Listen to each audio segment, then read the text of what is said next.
بسم اللہ الرحمن الرحیم وَإِذْ قَالَ إِبْرَاهِيمُ رَبِّ اجْعَلْ هَذَا الْبَلَدَ آمِنًا وَاجْنُبْنِي وَبَنِيَّ أَن نَّعْبُدَ الْأَصْنَامَ۔ اور جب ابراہیم نے دعا کی کہ اے میرے پروردگار اس شہر کو لوگوں کے لیے امن کی جگہ بنا دے اور مجھے اور میری اولاد کو اس بات سے کہ بتوں کی پرستش کرنے لگیں بچائے رکھیو۔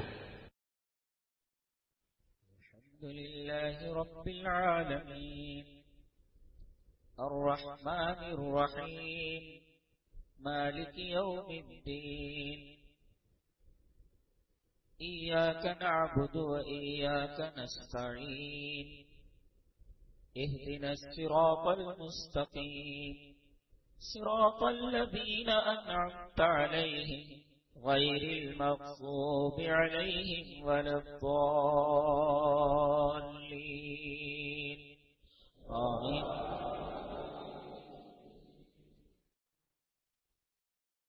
والمرسلات عرفا فالعاصفات عصفا والناشرات نشرا فالفارقات فرقا فالملقيات ذكرا عذرا أو نذرا إنما توعدون لواقع فإذا النجوم طمست وإذا السماء فرجت وإذا الجبال نسفت وإذا الرسل أقتت لأي يوم أجلت ليوم الفصل وما أدراك ما يوم الفصل ويل يومئذ للمكذبين ألم نهلك الأولين ثم نتبعهم الآخرين كذلك نفعل بالمجرمين ويل يومئذ للمكذبين ألم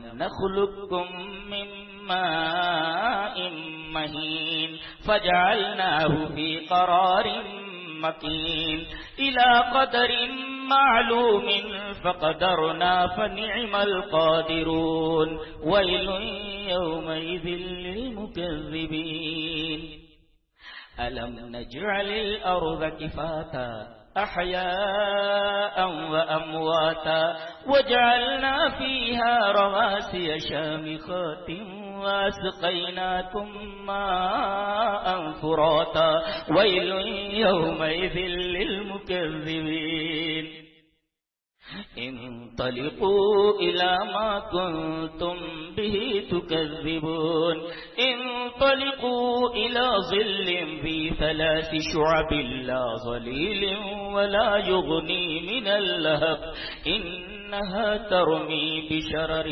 كالقصر كأنه جمالة صفر ويل يومئذ للمكذبين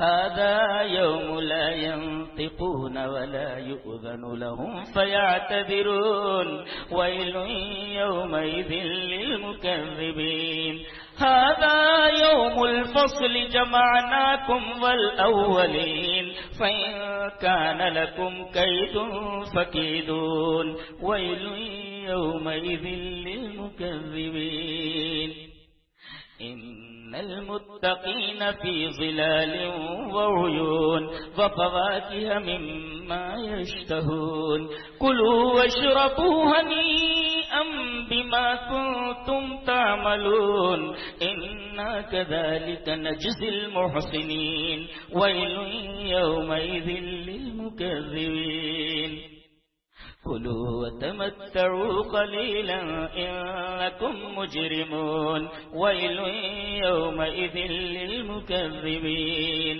وإذا قيل لهم اركعوا لا يركعون ويل يومئذ للمكذبين فبأي حديث بعده يؤمنون۔ جبکہ آپ کی زندگی کا ایک لمحہ اتنا قیمتی ہے کہ اگر ایک لمحہ زندگی سے نکل جائے تو آپ اس کو پوری کائنات دے کر کے واپس اپنی زندگی میں نہیں لا سکتے، سوائے انسان کے ساری چیزیں اس کی آواز سنتی ہے۔ ارے مکان جہاں سے آپ لے جا رہے ہیں میت کو، مکان سنتا ہے اس کی آواز، جانور کھڑا ہوا ہے جانور اس کی آواز کو سنتا ہے۔ جب تک یہ اندر ہے تب تک آدمی آدمی ہے، اور جب یہ نکل گئی تو آدمی لاش بن گیا. اب اس کے دفنانے کی تیاری، منومن مٹی کے نیچے لے جانے کی تیاری ہوگی. قیامت کے دن آدمی اپنے بھائی کو دیکھ کر بھاگے گا، وہ ہی ارے بھائی تو بھائی ہے، آدمی اپنی ماں کو دیکھ کر بھی بھاگے گا. میں نے اللہ کے حکم کی ایک نافرمانی کی تھی. جنت میں اللہ نے مجھے منع کیا تھا درخت کے پاس جانے سے، میں درخت کے پاس چلا گیا تھا. میں نے اللہ کے حکم کی نافرمانی کی تھی، میں اللہ کے پاس نہیں جا سکتا.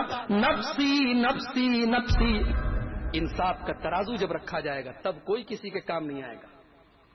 جب تک کہ یہ آدمی دیکھ نہ لے کہ میرے ترازو، میری نیکیوں کے ترازو کا پلڑا بھاری ہوتا ہے یا ہلکا ہوتا ہے. مائک پر آئے یا اسٹیج پر محترم آئے اور اپنا کلام سنا کر چلے گئے. دوستو اب آئیے میں کسی خطیب کو دعوت دینا چاہتا ہوں جو مالیگاؤں سے تشریف لائی ہوئی جماعت اہل حدیث کی ایک عبقری شخصیت، عربیت کے قادر الکلام، فن حدیث و تفسیر کے ماہر، امائی دین جماعت کے نامور ادیب و خطیب، متانت و سنجیدگی کے پیکر.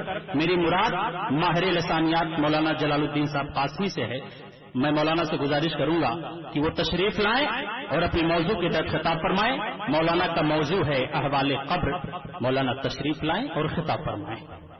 ونستعينه ونستغفره ونعوذ بالله من شرور أنفسنا من سيئات أعمالنا من يهده الله فلا مضل له ومن يضلل فلا هادي له وأشهد أن لا إله إلا الله وحده لا شريك له وأشهد أن محمدا عبده ورسوله. يا أيها الذين آمنوا اتقوا الله حق تقاته ولا تموتن إلا وأنتم مسلمون.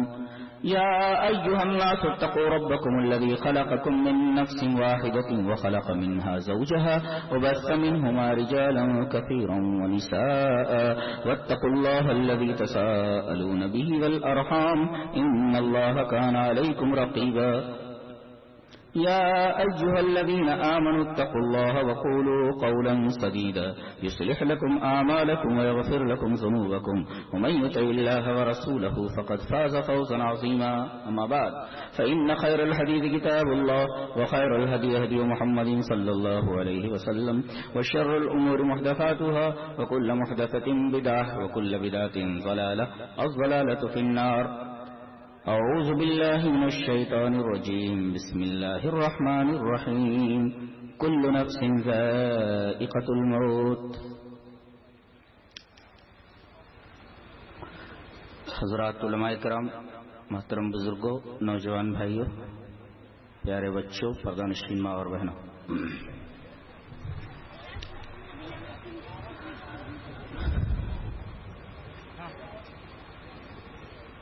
جیسے ہی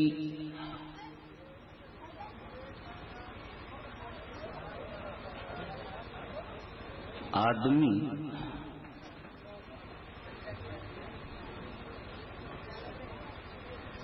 ماں کے پیٹ سے نکلتا ہے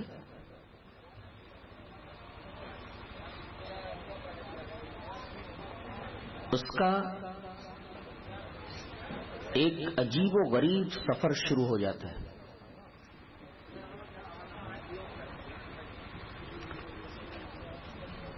ظاہر ہے کہ سفر میں کچھ چیزوں کی ضرورت پڑتی ہے. سب سے پہلے تو ایک کارڈ ہونا چاہیے. یہاں بھی کارڈ موجود ہے. بولے نام عبداللہ، باپ کا نام آدم علیہ السلام، عبداللہ ابن آدم. عرفیت کیا ہے آپ کی؟ انسان. آپ کی آئیڈینٹی کیا ہے؟ مٹی. کہاں کے رہنے والے ہیں؟ روئے زمین کے. یہ سفر آپ کہاں سے کر رہے ہیں؟ فرودگاہ دنیا سے. جانا کہاں ہے؟ ڈیسٹینیشن کیا ہے؟ میدان حشر. ٹکٹ کنفرم ہے. پیسہ لگتا ہے؟ نہیں، فری ہے. لیکن ٹکٹ کنفرم ہے، سیٹ کنفرم ہے. جس ہوائی جہاز سے آپ کو سفر کرنا ہے اس کا کیپٹن ملک الموت ہے، ساتھ میں اس کے کوئی جانے والا نہیں، اس جہاز میں آکسیجن نہیں ہے،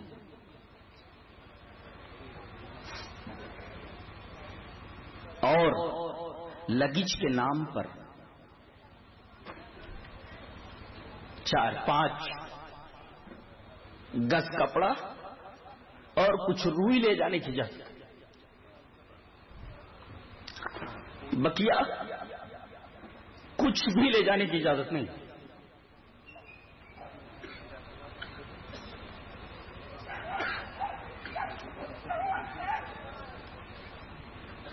فردر انفارمیشن کے لیے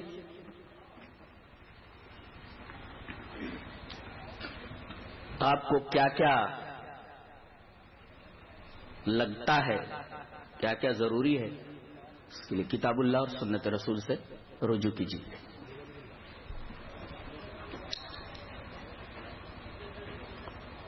ہر آدمی کو یہ سفر کرنا ہے۔ خطبہ مسنونہ کے بعد جمعہ میں آیت کریمہ تلاوت کی ہے، اس میں یہی بات کہی ہے، کل نفس ذائقۃ الموت۔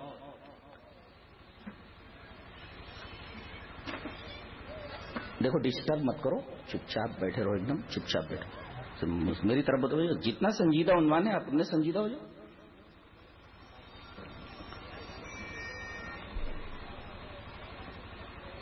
ہر آدمی کو یہ سفر درپیش ہے، کسی بھی مسلک کا ماننے والا ہو، کسی بھی ریلیجن سے متعلق ہو، کسی بھی مذہب کا ماننے والا ہو،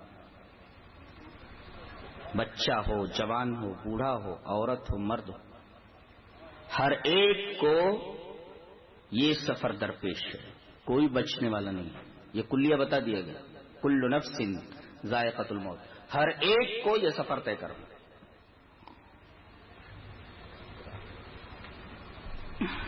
لہذا ایک ایک لمحے کو غنیمت جان لیجیے۔ اسی وجہ سے نبی کریم صلی اللہ علیہ وسلم نے ایک حدیث پاک میں ہمیں متنبہ کیا، حدیث اس طرح، وعن عبد اللہ بن عباس رضی اللہ تعالی عنہما قال قال رسول اللہ صلی اللہ علیہ وسلم اغتنم خمسا قبل خمس شبابک قبل حرمک۔ یہ بچے کو آپ ہٹا دیتے تو اچھا رہتا تھا، نہیں لے جاؤ۔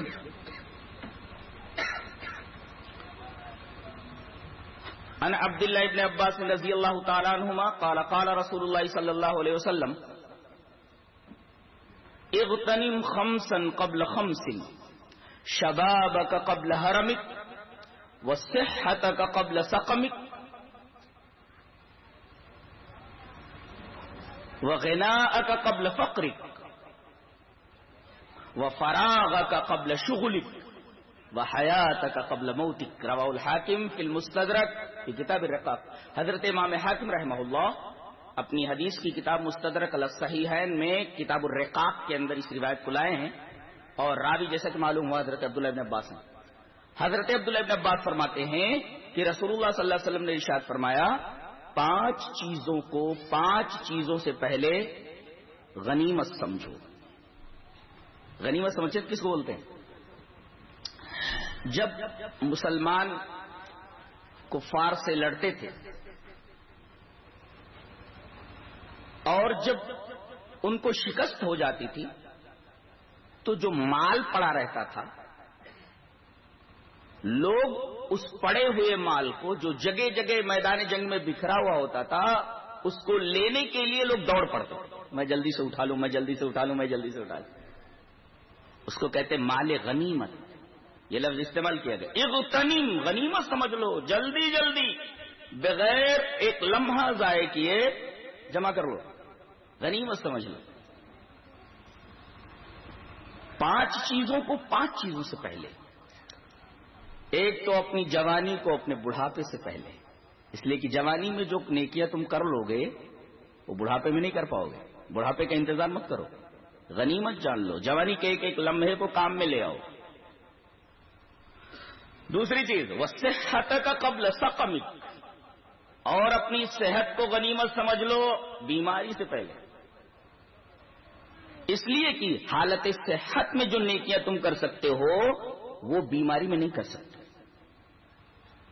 تیسری چیز وہ غناءک قبل فقرک، اللہ نے آپ کو پیسے دیے ہیں تو اللہ کی راہ میں خرچ کر ڈالو اس سے پہلے کہ آپ کے ہاتھ میں وہ پیسہ نہ رہے. ابھی ہے، ہو سکتا ہے کہ بچے آپ کو تصرف نہ کرنے دیں. بنایا سب کچھ آپ نے، بچے قابض ہو گئے، اب ان کا حکم چل رہا ہے. تو جب تک آپ کے ہاتھ میں سب کچھ ہے آپ اللہ کی راہ میں اسے خرچ کر ڈالیں اس سے پہلے کہ خرچ کرنے کا وقت آپ کو نہ ملے یا آپ خرچ کرنے پر قادر نہ ہوں. چوتھی چیز وہ فراغک قبل شغلک، آپ کو جو خالی وقت ملا ہے اس سے پہلے کہ آپ کسی اور کام میں مشغول ہو جائیں، مشغول ہونے سے پہلے اس خالی وقت کو جو آپ کو ملا ہے آپ اسے کام میں لے لیں. لمحے لمحے کو غنیمت جان لیں اس سے پہلے کہ آپ کسی کام میں مشغول ہو جائیں. پانچویں چیز وہ حیاتک قبل موتک، موت سے پہلے اپنی زندگی کو غنیمت سمجھ لو، اس لیے کہ موت تو آنی ہی آنی ہے. کل نفس ذائقۃ الموت، تو زندگی کے جو لمحہ لمحہ ہے موت کے آنے سے پہلے حیات کے اس لمحے لمحے کو غنیمت جان لو. غنیمت جاننے کا مطلب اس کے ایک ایک لمحے سے فائدہ اٹھا لو، بے فائدہ مت چھوڑو.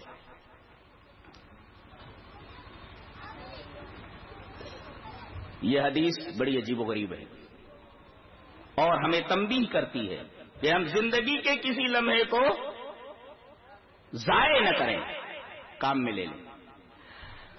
ایک صاحب کہتے ہیں کہ میں نے سورہ عصر کا مطلب ایک بازار میں ایک برف بیچنے والے سے سمجھا. اللہ نے فرمایا والعصر، زمانے کی قسم، بے شک انسان گھاٹے میں ہیں. وہ کہہ رہا تھا کہ میں نے ایک بایوسلج سے، ایک برف کے بیچنے والے سے میں نے اس کی تفسیر سمجھی. کیسے؟ بازار میں نے دیکھا کہ ایک آدمی زور زور سے چلا رہا ہے، ارے بھائی جلدی سے میرا سامان خرید لو ورنہ نفع تو چھوڑو میرا جو راس المال ہے وہ بھی میرے ہاتھ سے نکل جائے گا. کہتے آگے بڑھ کر کے میں نے دیکھا کہ یہ کیوں چلا رہا ہے کہ میرا مال جلدی جلدی سے لے لو ورنہ نفع تو درکنار، یہ راس المال بھی میرے ہاتھ سے نکل جائے گا. میں نے دیکھا کہ وہ برف بیچ رہا ہے. ایسے ہی انسان کی زندگی برف کی طرح پگھلتی جا رہی ہے. ایک لمحہ جو اس کی زندگی سے مائنس ہو گیا، پوری کائنات دیکھ کر اس لمحے کو واپس لوٹانا چاہو نہیں لوٹا سکتے. سونے سے ہیرے سے بھی زیادہ قیمتی ہے ایک ایک وقت. لوگ بیٹھے ہوئے ہیں، نوجوان کچھ موبائل کے اوپر لگے ہوئے ہیں. Hi dude what are you doing here? I'm killing flies, I'm killing time. مکھی مار رہے ہیں یا ٹائم کو کل کر رہے ہیں؟ ارے ٹائم آپ کو ملا ہے، وقت ملا ہے آپ کو کل کرنے کے لیے، ٹائم ضائع کرنے کے لیے ملا ہے. جبکہ آپ کی زندگی کا ایک ایک لمحہ اتنا قیمتی ہے کہ اگر ایک لمحہ زندگی سے نکل جائے تو آپ اس کو پوری کائنات دے کر کے واپس اپنی زندگی میں نہیں لا سکتے.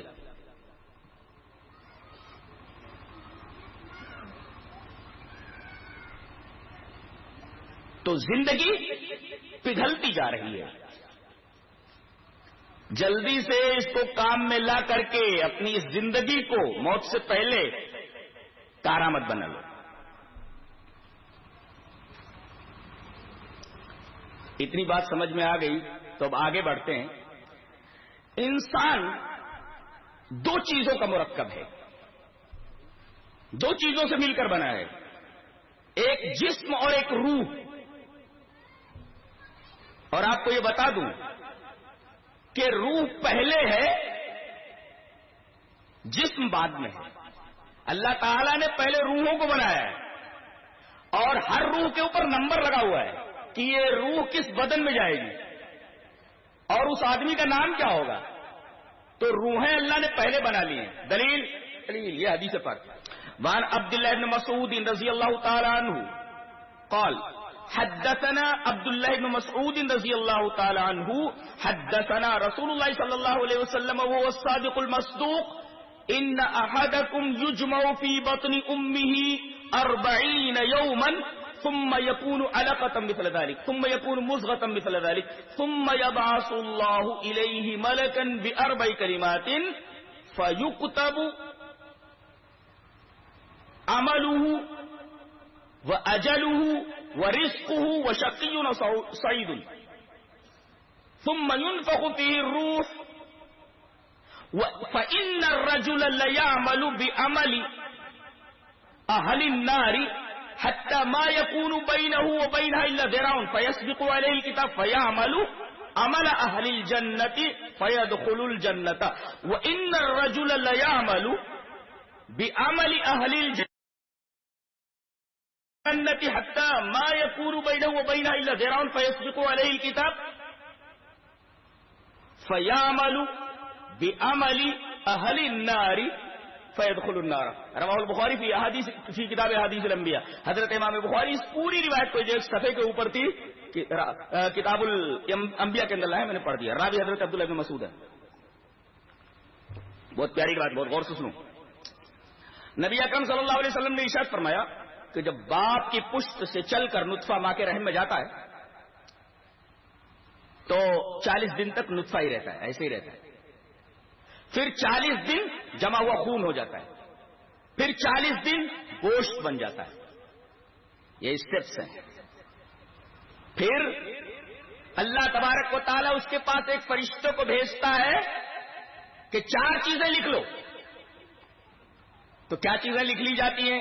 ایک تو اس کا عمل لکھا جاتا ہے کہ یہ کیا کرے گا، اور یہ بھی لکھا جاتا ہے کہ یہ زندہ کب تک رہے گا. یہاں کتنے لوگ بیٹھے ہوئے؟ کوئی یہ کہہ سکتا ہے کہ میں اگلا رمضان پاؤں گا یا اگلا دن پاؤں گا؟ ہم جب کسی دکان پر جاتے ہیں تو کہتے ہیں اس مال کی کوئی گارنٹی ہے؟ آپ وارنٹی اور گارنٹی لیتے ہیں. کوئی پوچھ لے آپ سے آپ کی زندگی کی، اس حیات کی کوئی گارنٹی ہے کہ اگلے لمحے آپ زندہ رہیں گے کہ نہیں؟ لکھ لیا جاتا ہے اس کا عمل، لکھ لیا جاتا ہے اس کے مدت پر، لکھ لیا جاتا ہے اس کا رزق کہ اسے کیا ملنا ہے، کتنا ملنا ہے، غریب رہے گا کہ امیر رہے گا. اور یہ بھی لکھ دیا جاتا ہے وہ شقی او سعید، یہ بدبخت ہوگا کہ نیک بخت ہوگا، جنت میں جائے گا کہ جہنم میں جائے گا. یہ لکھ لیا جاتا ہے. کتنے مہینے ہو گئے؟ 4 مہینے. علامہ البانی نے اس حدیث سے ایک مسئلہ نکالا ہے کہ بچہ اگر 4 مہینے کا ہو جائے، 4 مہینے کا، اور وہ مرا ہوا بھی پیدا ہو تو نماز جنازہ بھی پڑھی جائے گی اور اسے کفنایا جائے گا، دفنایا جائے گا. اس لیے کہ 4 مہینہ گزرنے کے بعد یہ سارے احوال اس کے اوپر گزر چکتے ہیں.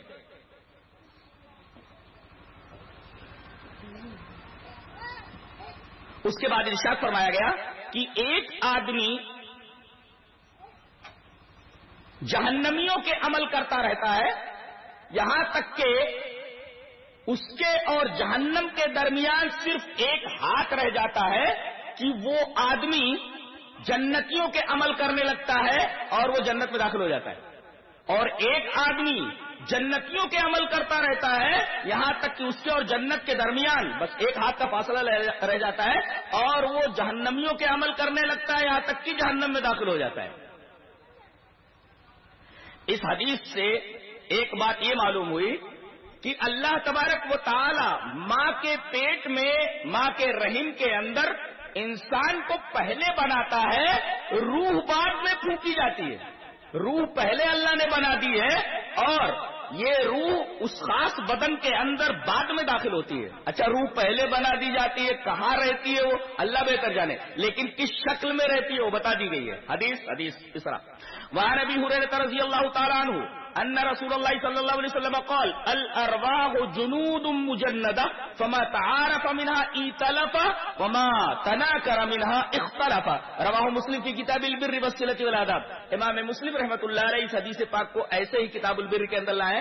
راوی حضرت ابو ہریرہ ہے. حضرت ابو ہریرہ فرماتے ہیں کہ نبی اکرم صلی اللہ علیہ وسلم نے ارشاد فرمایا کہ اللہ تعالی نے تمام روحوں کو بنا رکھا ہے اور وہ جیسے لشکر ہوتا ہے ایک جگہ جمع رہتے اور ایک لشکری دوسرے لشکری سے ملتا ہے، ایسے ہی ایک روح دوسری روح سے ملتی ہے۔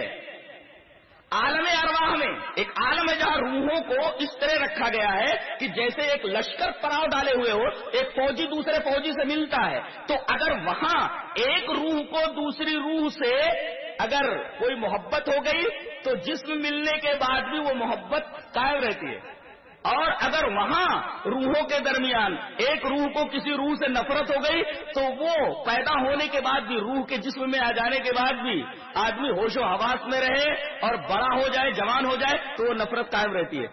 یہ حدیث بھی بتا رہی ہے کہ اللہ تبارک و تعالیٰ نے بدن کے بنانے سے پہلے روحوں کو پہلے بنا رکھا ہے، اور ان روحوں کے اوپر نمبر لگے ہوئے ہیں، جس نمبر کا بدن ہوگا یہ روح اسی جسم کے اندر بھیج دی جاتی ہے، اور یہ روحیں عالم ارواح کے اندر ہیں جیسے جمع شدہ لشکر ہوں۔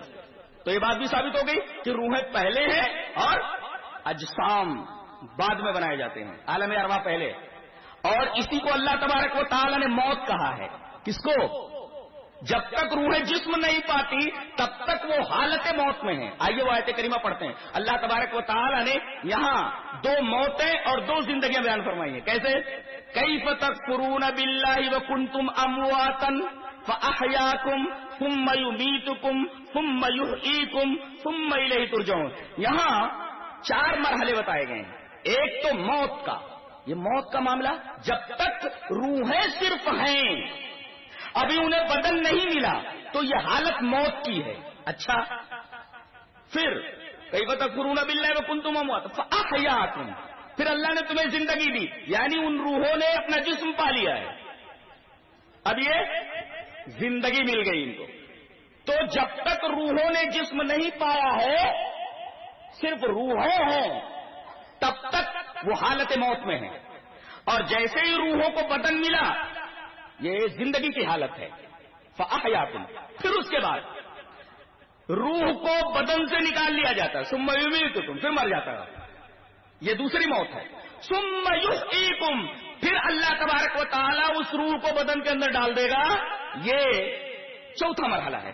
گویا 2 موتیں اور 2 زندگیاں ہو گئی، اور یہی وجہ ہے کہ اللہ تبارک و تعالیٰ میدان حشر کے اندر جب سوال کرے گا کافروں سے تو وہ یہی کہیں گے، قالوا ربنا امتنا اثنتین واحییتنا اثنتین، اے ہمارے رب، یہ سورہ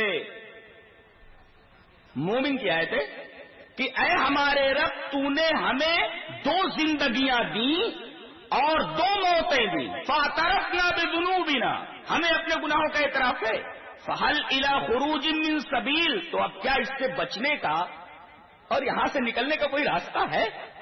دیکھیے یہی 2 موتیں ہیں اور یہی 2 زندگیاں ہیں، تو حیات کس کو کہتے ہیں اور موت کس کو کہتے ہیں سمجھ میں آ گیا۔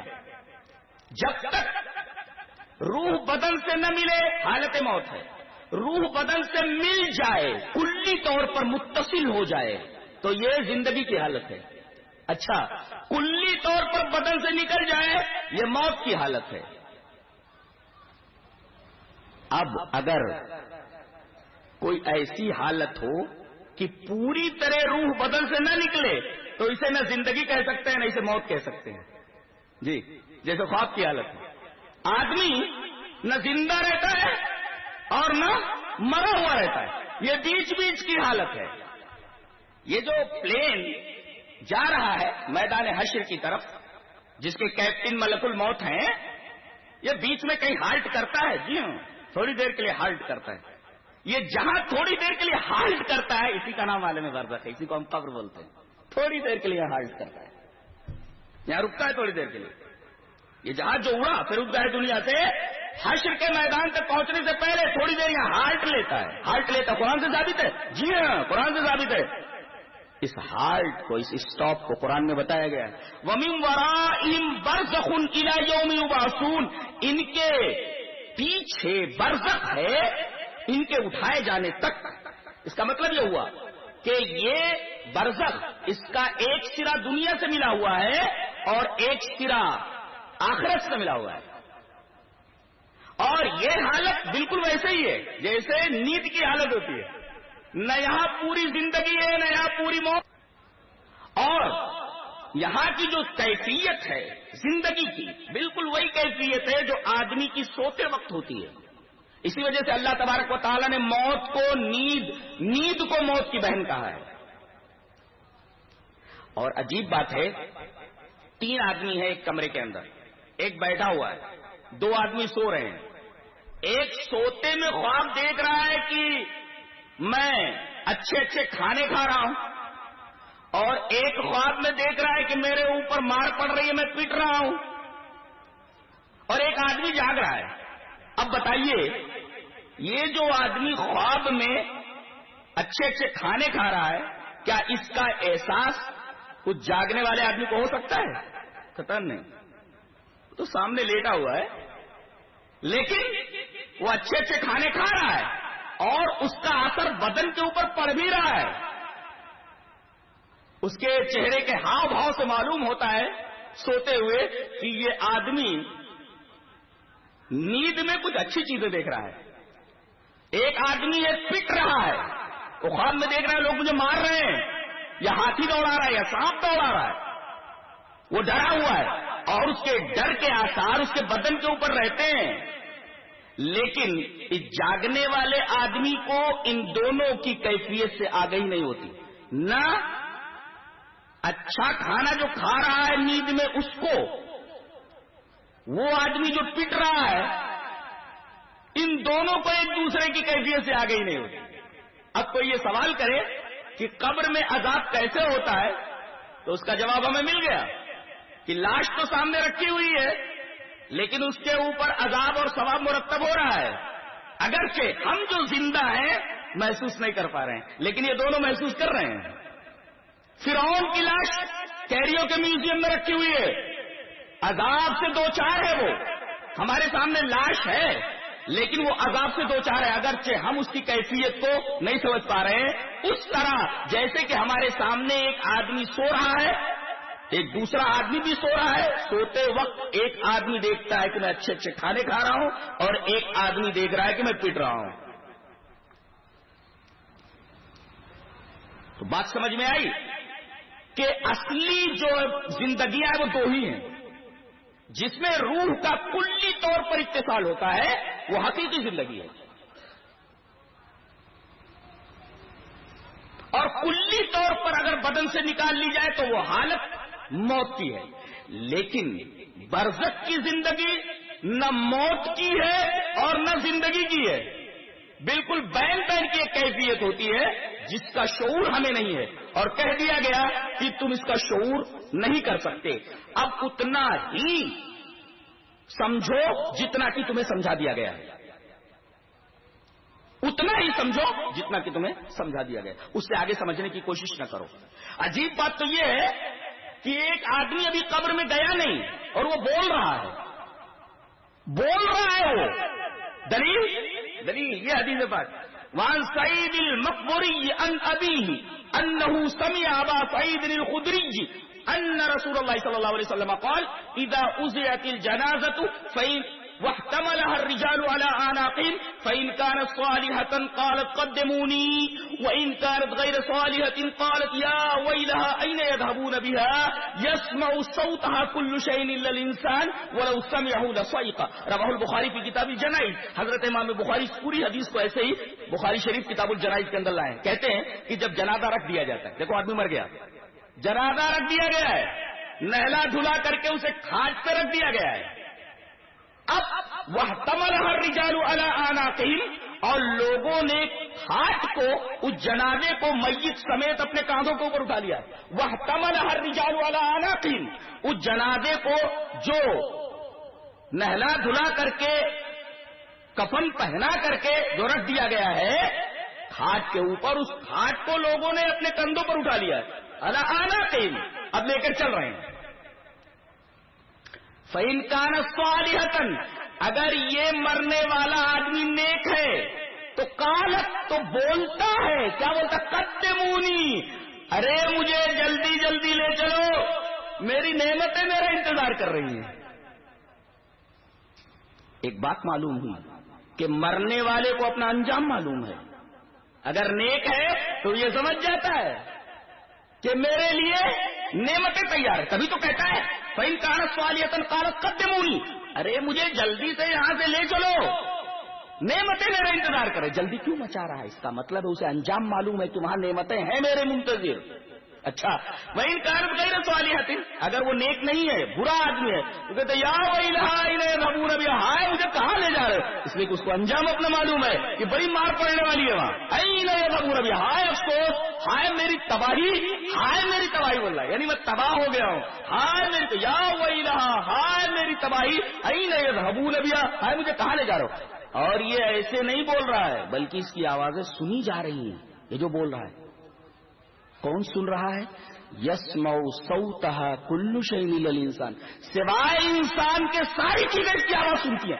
ارے مکان جہاں سے آپ لے جا رہے ہیں میت کو، مکان سنتا ہے اس کی آواز، جانور کھڑا ہوا ہے جانور اس کی آواز کو سنتا ہے،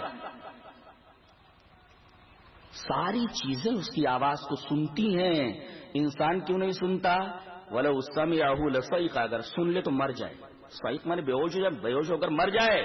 اسی وجہ سے اسے یہ آواز نہیں سنائی جاتی. اس کا مطلب وہ بولتا ہے، ساری چیزیں حقیقت میں سنتی ہیں، مجازن نہیں، حقیقت میں سنتی ہیں. صرف انسان نہیں سنتا، اگر سن لے تو مر جائے. تو یہاں تو مردہ بول رہا ہے. یہ بولنا کیسا ہے؟ ساری چیزیں سن لے، صرف انسان نہیں سن رہا ہے. کیا ہم اس کے ہونٹ ہلتے ہوئے دیکھتے ہیں؟ ارے جب آدمی بولتا ہے تو اس کے ہونٹ ہلتے ہیں.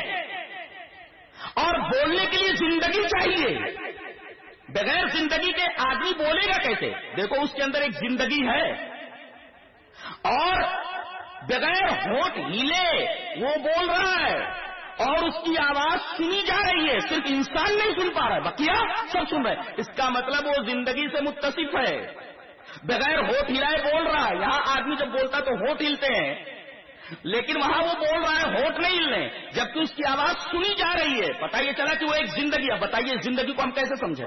کچھ سمجھ میں آ رہی ہے؟ زندگی بول بھی رہا ہے بغیر ہونٹ ہلے. ایک زندگی ہے، اس لیے کہ بولنے کے لیے زندگی ہونی چاہیے، لیکن ہونٹ بھی نہیں ہلنے، بول بھی رہا ہے، آواز سنی بھی جا رہی ہے، سننے والے سن رہے ہیں.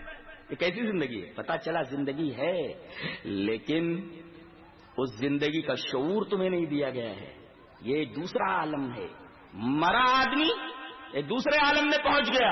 اگرچہ میت تمہارے سامنے ہے، لیکن حقیقت میں وہ برزخی زندگی سے متصف ہے، وہ زندہ ہے وہ. لیکن یہ کون سی زندگی ہے ہمیں معلوم نہیں. بل احیاء ولکن لا تشعرون، یہ زندگی ہے مگر اس زندگی کی کیفیت کیا ہے اس کا شعور تمہیں نہیں دیا گیا ہے. جتنا بتا دیا گیا اسی پر اکتفا کرو.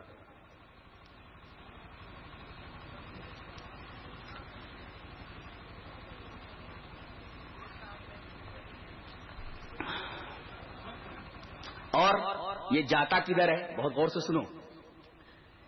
یہ زندگی میں رہتا کدھر ہے؟ اسی قبر میں، جس کو ہم قبر کہتے ہیں. وہی زمینی گڑھا جہاں اس کو رکھ دیا گیا، وہی اس کی جگہ ہے.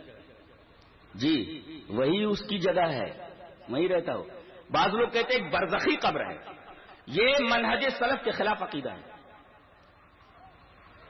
وہ منافق مر گیا تھا عبداللہ ابن ابی، اور نبی کریم صلی اللہ علیہ وسلم نے اس کی نماز جنازہ پڑھ دی تھی. تو حکم ہوا ولا تقم علی قبرہ، اس کی قبر کے اوپر مت کھڑے ہوئے. اس کا مطلب اس کی قبر ہے وہ، جہاں وہ زمینی گدھا ہے، جہاں اس کو دفن کیا گیا ہے. وہ برزخی قبر نہیں ہے بلکہ وہی قبر ہے. یہی وجہ ہے کہ آپ گھر سے السلام علیکم یا اہل القبور نہیں بول سکتے. آپ جب قبرستان جائیں گے تب آپ وہاں السلام علیکم یا اہل القبور یہ کہہ سکتے ہیں. ایک حدیث جس کے اوپر کچھ ذوق کا بھی حکم ہے، لیکن مسلم شریف کی روایت سے مل کر کے وہ مانن صحیح ہو جاتی ہے. آئیے وہ حدیث پڑھتے ہیں. حدیث اس طرح وعن ابن عباس رضی اللہ تعالی عنہما قال مر رسول اللہ صلی اللہ علیہ وسلم بقبور المدینہ فاقبل علیہم بوجهه فقال السلام علیکم یا اہل القبور یغفر اللہ لنا ولکم انتم سلفنا ونحن بالاثر. رواہ الترمذی فی کتاب الجنائز. حضرت امام ترمذی حدیث پاک کو ایسے کتاب الجنائز کے اندر لائے. راوی حضرت عبداللہ بن عباس ہے. حضرت عبداللہ بن عباس فرماتے ہیں کہ رسول اللہ صلی اللہ علیہ وسلم مدینہ کی قبروں سے گزرے اور آپ نے ان قبروں کی طرف اپنا چہرہ پھیرا اور کہا السلام علیکم یا اہل القبور. سلامتی ہو تمہارے اوپر ہے قبر والوں. آپ یہاں ایک سوال کر سکتے ہیں کہ اے قبر والوں کیوں کہا گیا؟ کیا یہ یا لگانے سے کیا قبر والے سنتے ہیں؟ نہیں، اس لیے کہ یا کہیں کہیں لایا جاتا ہے، پکارنا مقصد نہیں ہوتا. مثلا آپ قرآن پڑھ رہے ہیں، اب اس میں ہے یا ایھا الذین آمنو، اے ایمان والو. تو کیا آپ تمام مومنوں کو بلا رہے ہیں جو لوگ ایمان لے آئے ہیں کہ چلو میرے پاس آ جاؤ؟ یہ مطلب تھوڑی ہوتا اس کا. آپ تو خالی پڑھ رہے ہیں، حکایت کر رہے ہیں جیسا اللہ نے کہا ہے، بس ہم ویسے ہی پڑھ رہے ہیں. یا ایھا الذین آمنو، اے ایمان والو. تو ہم کس کو بلا رہے ہیں؟ میں قرآن میں پڑھ رہا ہوں یا ایھا الذین آمنو، یا ایھا الناس، اے لوگو. تو اے کہہ کر کے آپ کس کو بلا رہے ہیں؟ آپ کا یہ مطلب ہوتا ہے کہ جتنے مومن ہیں سب میرے پاس آ جائیں، میں قرآن پڑھ رہا ہوں. یہ مطلب تھوڑی ہوتا ہے. ایسے ہی یا کہہ کر کے یہ دعا کی جاتی ہے، سلامتی ہو تمہارے اوپر ہے قبر والوں. یہ سلام دعا ہے، سلام تحیہ نہیں ہے. سلام تحیہ میں ہوتا ہے جب سامنے آدمی ہوتا ہے تو کہتے ہیں السلام علیکم، تو دوسرا جواب دیتا وعلیکم السلام. اور جواب دینے کے لیے سلام تحیہ کے لیے سامنے آدمی کا حاضر ہونا ضروری ہے. لیکن اگر آدمی حاضر نہ ہو تو یا اگر لگا کر بولا جائے تو اس کا یہ مطلب ہوتا ہے کہ آدمی اس کے لیے دعا کر رہا ہے. السلام علیکم یا اہل القبور. اس کا یہ مطلب نہیں کہ مردے سن رہے ہیں اور قبر میں ہماری آواز پہنچ رہی ہے. اس کا یہ مطلب نہیں ہے.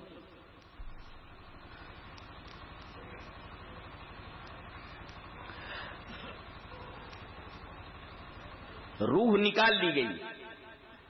جا آپ سے بات پوچھوں، روح کدھر سے ڈالی جاتی ہے اور نکلتی کس طرف سے؟ کسی کو معلوم ہے تو بتاؤ. کس کو معلوم ہے؟ آج بتاؤ. نہیں معلوم. روح ڈالی کس طرف سے جاتی ہے اور نکلتی کس طرف سے؟ نہیں معلوم. میں حدیث پڑھتا ہوں. حدیث کس طرح؟ وعن انس بن مالک رضی اللہ تعالی عنہ قال قال رسول اللہ صلی اللہ علیہ وسلم لما نفخ فی آدم فبلغ الروح راسه عطس فقال الحمد لله رب العالمين فقال له تبارك وتعالى يرحمك الله. رواه ابن حبان في صحيح في كتاب التاريخ وقال الألباني هذا حديث صحيح. صحیح حدیث ہے. انس بن مالک کی روایت کراوی. حضرت انس فرماتے ہیں کہ رسول اللہ صلی اللہ علیہ وسلم نے ارشاد فرمایا کہ جب اللہ تعالی نے آدم کے اندر روح پھونکی تو سر سے پھونکی، اوپر سے پھونکی گئی ہے جی. اور جب سر میں روح پھونکی تو چھینک آئی، اور چھینک آتے ہی عطسا، انہوں نے چھینک ماری اور فوراً کہا الحمدللہ رب العالمین. تو اللہ تبارک و تعالیٰ نے ان کا جواب دیا کہ تیرا رب تیرے اوپر رحم کرے. تو نے میری تعریف کی چھینک آنے پر تو اللہ تعالیٰ نے جواب دیا اللہ تیرے اوپر رحم کرے. انہوں نے کیا کہا؟ تمام تعریف اللہ رب العالمین کے لیے چھینک آنے پر. تو اللہ تعالیٰ نے کہا یرحمک اللہ، اللہ تیرے اوپر رحم کرے. تو جب کوئی آدمی چھینکتا ہے اور جب الحمدللہ کہتا ہے تو سامنے والے کو جواب دینا چاہیے، سننے والے کو یرحمک اللہ. در حقیقت یہ سنت آدم ہے اور وہ اللہ تبارک و تعالیٰ کی طرف سے اس کے اوپر رحم کا ایک پروانہ دیا جاتا ہے. یہ حدیث بتا رہی ہے کہ روح سر سے پھونکی گئی. اور ایک روایت میں ہے وَكَانَ الْإِنسَانُ عَجُولًا کی تفسیر میں مفسرین نے لکھا ہے کہ جب روح سر سے ہو کر کے سینے سے پیٹ تک آئی، ابھی پیر میں نہیں گئی تھی، تو حضرت آدم اٹھنے کی کوشش کرنے لگے تو اللہ تعالیٰ نے فرمایا وَكَانَ الْإِنسَانُ عَجُولًا. انسان بڑا جلد باز ہے. ارے روح پیر میں تو پہنچنے دے، ابھی سے پریشان ہے، پیر تو کام نہیں کر رہے. اس کا مطلب روح اوپر سے ڈالی گئی ہے سر کی طرف سے اور نکلتی کس طرف سے؟ آنکھ کے راستے سے. دلیل یہ حدیث پاک. وان ام سلمۃ رضی اللہ تعالی عنہا قالت دخل رسول اللہ صلی اللہ علیہ وسلم على ابی سلمۃ وقد شق بصره فاغمضه ثم قال ان الروح اذا قبض تبعه البصر. رواه النسائی في كتاب الجنائز. یہ روایت امام نسائی رحمۃ اللہ علیہ کتاب الجنائز کے اندر ہے. راویہ نبی کریم صلی اللہ علیہ وسلم کی پیاری بیوی حضرت ام سلمہ ہے. حضرت ام سلمہ فرماتی ہے کہ نبی کریم صلی اللہ علیہ وسلم ابو سلمہ کے پاس آئے. جانتے ہیں ابو سلمہ کون ہے؟ ارے وہی ہیرو لوگوں کے نام، ہیروئنوں کے نام، نیتاؤں کے نام، ان کے نام ان کے نام سب جانتے ہیں. یہ کون ہے معلوم ہے؟ یہ نبی کریم صلی اللہ علیہ وسلم کے رضائی بھائی ہیں. وہ آپ کو معلوم ہے بخاری شریف میں ایک واقعہ بیان کیا گیا ہے کہ وہ ابو لہب نے اپنی لونڈی سویبہ کو آزاد کر دیا تھا. اس کی لونڈی تھی. امام بخاری اس واقعے کو کیوں لائے؟ جب یہ واقعہ بنڈل ہے اس کو کیوں لائے؟ یہ واقعہ صحیح نہیں ہے، اس کو کیوں لائے ہیں؟ در حقیقت عروہ نے ایک بات کہی ہے کہ ابو لہب جو کہ نبی کریم صلی اللہ علیہ وسلم کا چچا تھا، اس کی ایک لونڈی تھی جس کا نام سویبہ ہے. امام بخاری یہ لا رہے ہیں عروہ کا قول. در حقیقت بتانا یہ مقصود ہے کہ ام سلمہ نے ایک دفعہ یہ کہا کہ اے اللہ کے رسول، لگتا ہے آپ ابو سلمہ کی بیٹی سے نکاح کرنے والے ہیں. یہ معلوم ہو نبی کریم صلی اللہ علیہ وسلم نے فرمایا اللہ کی بندی کیا بول رہی ہے؟ ابو سلمہ میرے رضائی بھائی ہیں، ہم دونوں نے سویبہ کا دودھ پیا ہے. ابو لہب کی لوڈی سویبہ کا دودھ پیا ہے، ہم دونوں رضائی بھائی ہیں. اور جو رضا نسب سے ثابت ہوتا ہے وہ رضا سے بھی ثابت ہو جاتا ہے. تو میں اور ابو سلمہ دونوں رضائی بھائی ہیں، تو میں اس کی بیٹی سے کیسے نکاح کر سکتا ہوں؟ تو میری بیٹی ہوئی، سے کیسے نکاح کر سکتا ہوں؟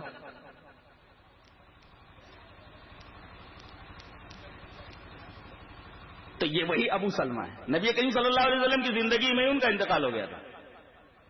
جب آپ کو خبر ملی کہ ابو سلمہ کا انتقال ہو گیا ہے تو آپ تشریف. اور جہاں تک ابو لہب کی لوڈی کی آزادی کا معاملہ ہے، میری تحقیق کے مطابق اس نے نبی کی پیدائش پر اپنی لوڈی آزاد نہیں کی ہے. یہ تو ہجرت کے بعد اپنے کسی مطلب سے اس نے آزاد کیا تھا. جی ارے اس نے تو بہت دنوں تک اس لوڈی کو آزاد نہیں کیا تھا. حضرت خدیجۃ الکبریٰ زندہ تھی، ایک مرتبہ ریکویسٹ کیا، کہا کہ اے ابو لہب یہ جو تیری لوڈی سویبہ ہے اس کو آزاد کر دے، اس لیے کہ یہ نبی کی ماں ہے. ارے نبی کا دودھ، نبی نے دودھ پیا اس کا، تو یہ نبی کی ماں ہو گئی، اس لوڈی کو آزاد کر دو. اس بدبخت نے صاف انکار کر دیا کہ میں نہیں آزاد کرتا. کہتے ہیں کہ جب نبی کریم صلی اللہ علیہ وسلم پیدا ہوئے تو مارے خوشی کے اس نے سویبہ کو آزاد کر دیا. صحیح نہیں ہے یہ. خدیجۃ الکبریٰ نے باقاعدہ ریکویسٹ کیا تھا کہ اب یہ نبی کی ماں ہے، آزاد کر دے. بدبخت نے صاف انکار کر دیا، میں آزاد نہیں کرتا. بلکہ اس نے آتا کہا بادما حاضر نبی صلی اللہ علیہ وسلم المدینہ، مدینہ کی طرف جب آپ نے ہجرت کی تو اپنے کسی مطلب سے اس نے آزاد کیا تھا. بہرحال تو ابو سلمہ کا انتقال ہو گیا. نبی کریم صلی اللہ علیہ وسلم آئے، دیکھا کہ ان کی آنکھیں کھلی ہوئی ہیں. وقد شق بصرہ، آنکھیں پھٹی ہوئی ہیں. نبی کریم صلی اللہ علیہ وسلم نے ان کی آنکھیں بند کر دی. اس کا مطلب آنکھ پھٹی ہو تو آنکھوں کو بند کر دینا چاہیے. تو نبی کریم صلی اللہ علیہ وسلم نے دیکھا کہ ان کی آنکھیں کھلی ہوئی ہیں، آنکھیں پھٹی ہوئی ہے، اور آپ نے آنکھیں ان کی بند کر دی، ڈھانپ دی. پھر آپ نے یہ ارشاد فرمایا ان الروح اذا قبض، جب ملک الموت روح قبض کرتے ہیں تو آنکھ اس کا پیچھا کرتی ہے، کہ ادھر سے نکلتی ہے روح، تو ڈالی جاتی ہے سر سے نکلتی ہے آنکھ کی طرف سے. اور جیسے یہ نکل جاتی ہے انسان بے قیمت ہو جاتا ہے، ویلیو لیس ہو جاتا ہے. جب تک یہ اندر ہے تب تک آدمی آدمی ہے، اور جب یہ نکل گئی تو آدمی لاش بن گیا. اب اس کے دفنانے کی تیاری، منو من مٹی کے نیچے لے جانے کی تیاری ہوتی ہے. اب یہ قبر میں پہنچ گیا، دفن کر دیا گیا. اللہ اکبر. صحابہ کرام میں حضرت عثمان اس معاملے میں بہت سنجیدہ تھے. آئیے وہ حدیث دیکھ لیتے ہیں جسے امام ابن ماجہ رحمۃ اللہ علیہ کتاب الزہد کے اندر لائے. لرزہ دینے والی حدیث ہے. پہلے حدیث پڑھتا ہوں. حدیث اس طرح وان حانی مولا عثمان رضی اللہ تعالی عنہ قال کان النبی صلی اللہ علیہ وسلم کان عثمان رضی اللہ تعالی عنہ اذا وقف على قبر يبكي حتى يبل لحيته فقيل له تذكر الجنة والنار فلا تبكي وتبكي من هذا.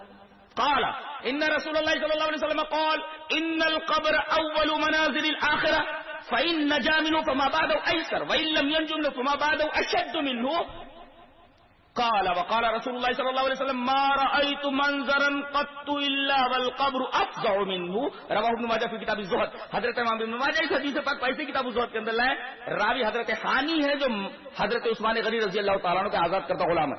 وہ کہتے ہیں کہ میں نے اپنے آقا کو حضرت عثمان کو دیکھا کہ یہ جب کسی قبر کے پاس سے گزرتے تو ٹھہر جاتے، دیکھا کہ یہ قبر ہے، آپ کھڑے وہاں کھڑے ہو جاتے اور اتنا روتے کہ اپنی داڑھی کو تر کر لیتے. حتی یبل لحیتہ، بل یبل من تر کر لینا، ابتل من تر ہو جانا. تو اپنی داڑھی کو تر کر لیتے، اتنا روتے کہ داڑھی بھیگ جاتی. اسی قبر کے پاس کھڑے ہو کر روتے روتے. تو آپ سے سوال کیا گیا تذکر الجنت والنار، جہنم کا تذکرہ کیا جاتا ہے؟ ان کو جگہ دو، یہ شاید بہت دور اوپر جا رہے ہیں، کہیں دور. تذکر الجنت والنار، ٹھیک لگا کر سیدھے بیٹھو. تذکر الجنت والنار فلا تبکی، جنت اور جہنم کا تذکرہ کیا جاتا ہے تو تم روتے نہیں.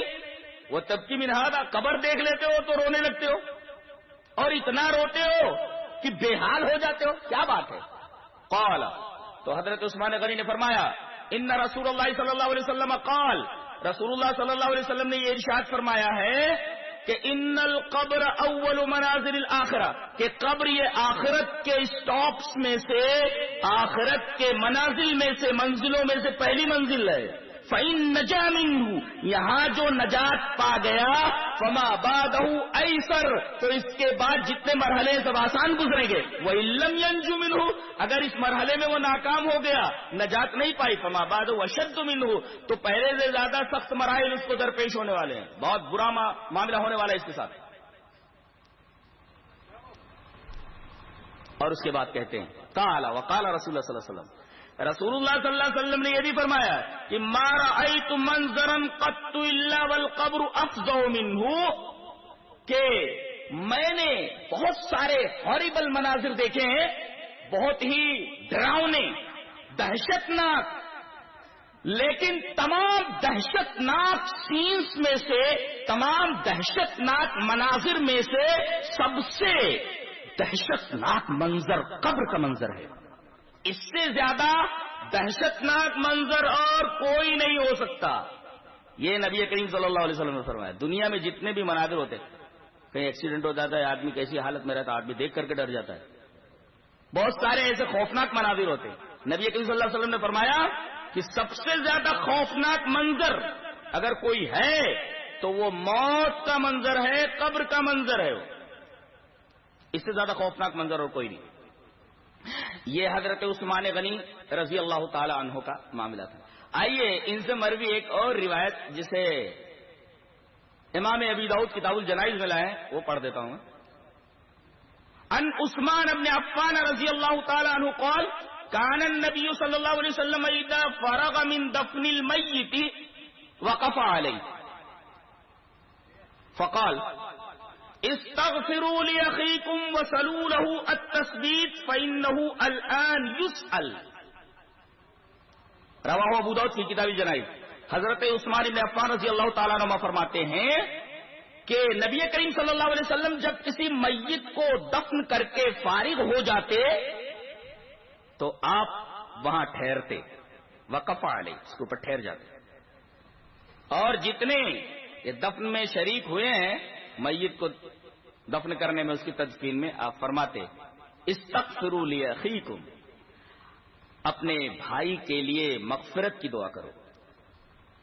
مغفرت کی دعا کا مطلب کیا؟ ابھی تو جنازے میں وہی دعا کی گئی تھی، پھر سے جب تک لاش دکھائی دے رہی تھی تب بھی مغفرت کی دعا کی گئی، اور اب لاش اندر چلی گئی اس کے بعد نبی کریم صلی اللہ علیہ وسلم فرما رہے کہ استغفروا لاخیکم، ابھی تک تو ہم نے جب تک یہ لاش دکھائی دے رہی تھی ہم نے اس کے لیے مغفرت کی دعا کی. کیسے؟ آئیے وہ روایت دیکھ لیتے ہیں، اس کے بعد اس روایت کے اوپر پھر سے آتے ہیں. حدیث اس طرح وعن عبداللہ بن مسعود رضی اللہ تعالیٰ عنہ قال صلی رسول اللہ صلی اللہ علیہ وسلم على جنازة فقال اللهم اغفر لحينا وميتنا وشاهدنا وغائبنا وصغيرنا وكبيرنا وذكرنا وانثانا اللهم من احييته منا فاحيه على الاسلام ومن توفيته منا فتوفه على الايمان اللهم لا تحرمنا اجره ولا تذلنا بعده. رواه ابن ماجہ في کتاب الجنائز. حضرت امام ابن ماجہ اس حدیث کو ایسی کتاب الجنائز کے اندر لائے. راوی حضرت عبداللہ بن مسعود ہیں. حضرت عبداللہ بن مسعود فرماتے ہیں کہ رسول اللہ صلی اللہ علیہ وسلم نے ایک جنازے کی نماز پڑھائی، اور جنازے میں آپ نے پڑھا، دیکھیے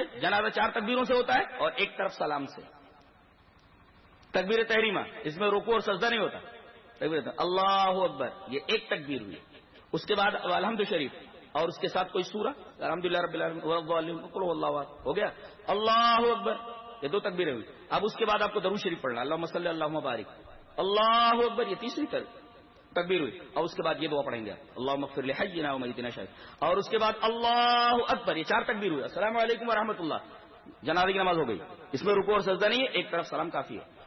نبی کریم صلی اللہ علیہ وسلم نے ایک آدمی کی نماز جنازہ پڑھائی اور آپ نے یہ فرمایا اللہم اغفر لحینا، اے اللہ ہمارے زندہ کو بخش دے، ومیتنا اور ہمارے مردہ کو بخش دے۔ یہ ہمارا کیوں لگایا ہے؟ ہمارا مردہ کون سا؟ جو ہمارے راستے پر چلا ہے، ہاں میرے اور میرے صحابہ کے راستے پر، اللہ اس کو بخش دے۔ پتہ یہ چلا کہ اگر کوئی آدمی شرک کرنے والا ہے تو اس کی نماز جنازہ پڑھنا جائز نہیں ہے۔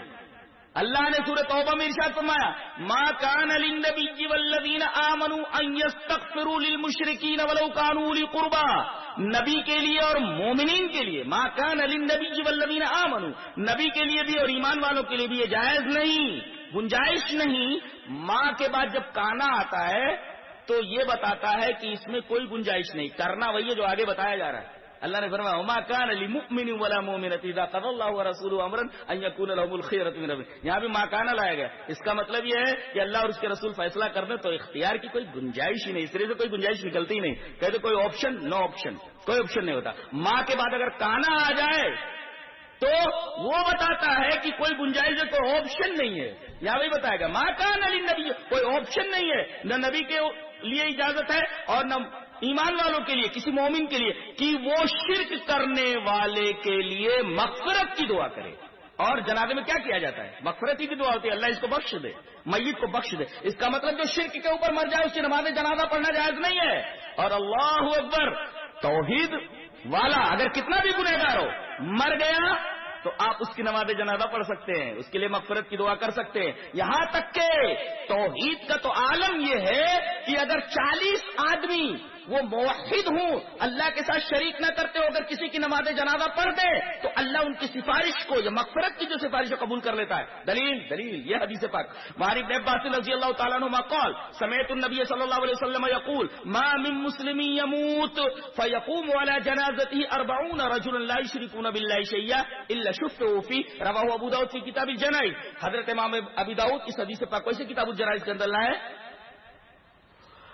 راوی حضرت عبداللہ ابن عباس ہے۔ حضرت عبداللہ ابن عباس فرماتے ہیں کہ میں نے نبی کریم صلی اللہ علیہ وسلم کو یہ فرماتے سنا کہ کوئی بھی مسلمان مر جائے توحید والا اور اس کی نماز جنازہ 40 ایسے آدمی پڑھ دیں جو اللہ کے ساتھ شرک نہ کرتے ہوں، تو ان 40 آدمیوں کی جو اللہ کے ساتھ شرک نہ کرتے ہوں نماز جنازہ میں جو مغفرت کی دعا مانگتے ہیں مردے کے لیے، ان کی سفارش قبول کر لی جاتی ہے۔ اس کا مطلب یہ ہوا کہ یہ جو جنازہ پڑھنے والے ہوتے ہیں امام کے ساتھ یا تنہا، یہ در حقیقت مغفرت کی دعا کرتے ہیں، اور جو شرک کرنے والا ہو اس کے لیے جنازہ پڑھنا جائز نہیں ہے، اور ظاہر ہے کہ اس کے اندر مغفرت کی بات ہوتی ہے اور مغفرت جائز نہیں ہے۔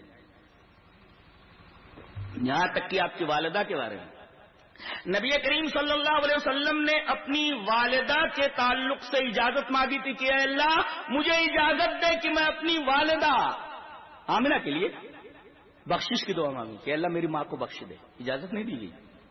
دلیل یہ حدیث پاک وعن ابی ہریرہ رضی اللہ تعالی عنہ قال زار النبي صلی اللہ علیہ وسلم قبر امه فبكى وابكى من حوله فقال استاذنت ربي في ان استغفر لها فلم يؤذن لي واستاذنت في ان ازور قبرها فاذن لي فزوروا القبور فانها تذكر الموت، رواه مسلم في کتاب الجنائز۔ حضرت امام مسلم اس حدیث پاک کو اسے کتاب الجنائز کے اندر لائے، راوی حضرت ابو ہریرہ ہیں۔ حضرت ابو ہریرہ فرماتے ہیں کہ نبی اکرم صلی اللہ علیہ وسلم نے اپنے ماں کی قبر کی زیارت کی۔ نبی کی ماں کی قبر کدھر ہے؟ کس طرف ہے؟ کہاں ہے؟ نہیں معلوم؟ جنت البقیع میں ہے کیا؟ نہیں نا؟ پھر کدھر ہے؟ در حقیقت نبی کریم صلی اللہ علیہ وسلم کی جو ماں ہیں آمنہ اور حضرت عبداللہ کی جو لونڈی ہیں،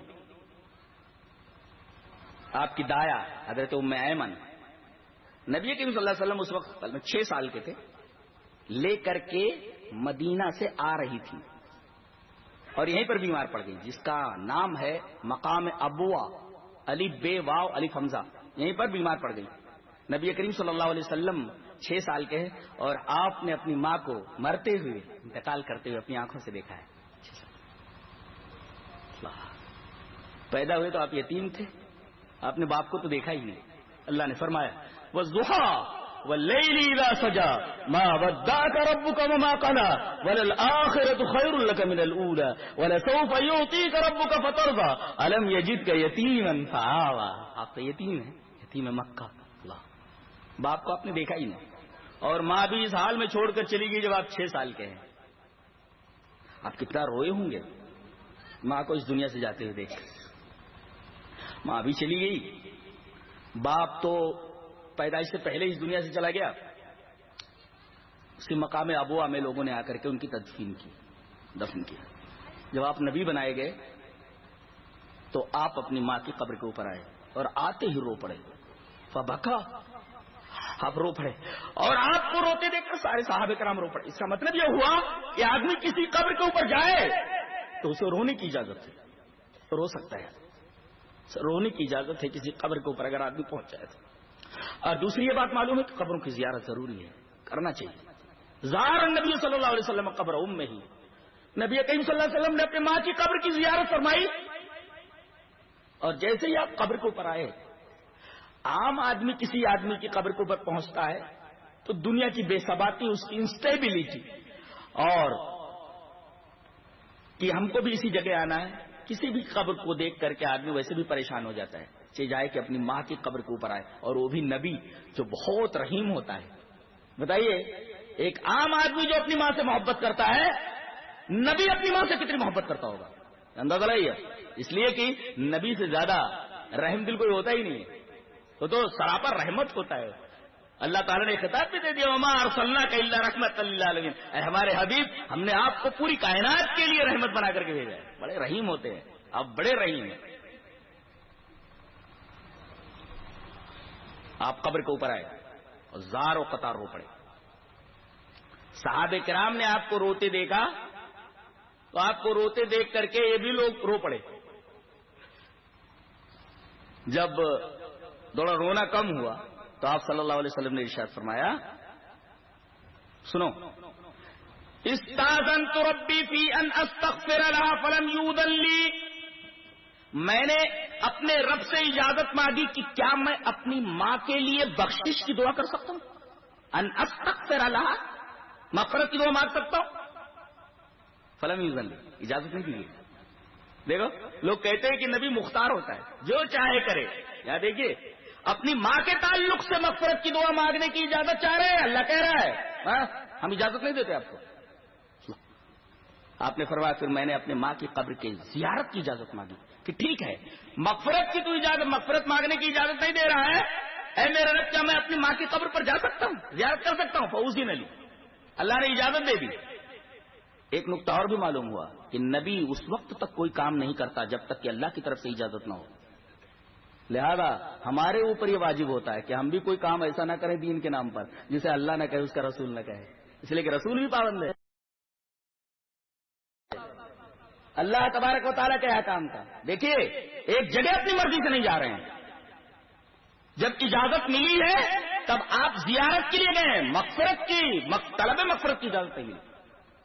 اور آپ نے فرمایا فزور القبور، قبروں کی زیارت کرو، فإنها تذکر الموت، یہ قبر موت کو یاد دلاتی ہیں. ایک نقطہ یہاں پر اور یاد رکھو کہ جو قبر موت کو یاد نہ دلائے ان قبروں کے اوپر جانا حرام ہے.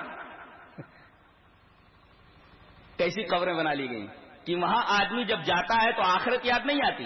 ارے کیا شاندار گنبد ہے، کیا شاندار پینٹنگ، کیا جھاڑ فانوس لگے ہوئے، شینڈیلیئرز لگے ہوئے. آدمی کا ذہن عمارت کی خوبصورتی میں الجھ کر رہ جاتا ہے. اصل جو مقصود ہے عبرت حاصل کرنا وہ ان قبروں سے حاصل نہیں ہوتی. لہذا نبی کریم صلی اللہ علیہ وسلم نے منع فرمایا ہے قبروں کو پکا بنانے سے اور قبروں کی چونا کاری کرنے سے. دلیل یہ حدیث پاک. وعن جابر رضی اللہ تعالی عنہ قال نہا رسول اللہ صلی اللہ علیہ وسلم ان یجسس القبر وَأَن يُقْعَدَ عَلَيْهِ وَأَن يُبْنَى عَلَيْهِ. رواہ مسلم کی کتاب الجنائز. حضرت امام مسلم رحمۃ اللہ علیہ حدیث پاک کو ایسے کتاب الجنائز کے اندر لائے. راوی حضرت جابر بن عبداللہ. حضرت جابر فرماتے ہیں کہ رسول اللہ صلی اللہ علیہ وسلم نے قبروں کو چونا کاری کرنے سے منع کیا ہے. اب ظاہر ہے کچھ پکا بنائیں گے تب نہ چونا پھیریں گے، چونا کاری کرنے سے منع کیا ہے. ارے قبر پختہ نہ بھی بنائے، صرف قبر کے اوپر آپ وائٹ واش نہیں کر سکتے، منع کیا گیا ہے. نہ رسول اللہ قبور وَأَن يُبْنَى عَلَيْهِ، اس کے اوپر کوئی عمارت بنائی جائے وہ بھی جائز نہیں ہے. وَأَن يُقَعَدَ عَلَيْهِ، وہاں بیٹھا جائے. بیٹھنے کی دو صورتیں ہیں، آدمی قبر کے اوپر بیٹھ جائے جائز نہیں ہے، یا وہاں پر آدمی کوئی عمارت بنا کر کے قبر کے پاس بیٹھ جائے اور پیسے وصولنے لگے. تو قعود کا ایک مطلب یہ بھی ہے مجاور بن کر کے بیٹھ جائے اور پیسہ وصولنے لگے، یہ بھی ایک بیٹھنا ہے، منع فرمایا گیا ہے. یہاں تک کہ قبروں کے اوپر چپل پہن کر چلنے سے منع کیا گیا ہے. آپ ایک سوال کر سکتے ہیں کہ نبی کریم صلی اللہ علیہ وسلم نے قبرستان میں ایک آدمی کو چپل پہن کر چلتے ہوئے دیکھا، تو آپ نے فرمایا ایک قبروں کے درمیان چپل پہن کر چلنے والے چپل اتار دے. ایک روایت تو یہ، اور دوسری روایت اس طریقے کی ہے. اب دیکھیں حدیث اس طرح، وعن انس رضی اللہ تعالی عنہ عن النبی صلی اللہ علیہ وسلم قال ان العبد اذا اذي في قبره وتولى عنه اصحابه انه ليسمع قرن عليهم.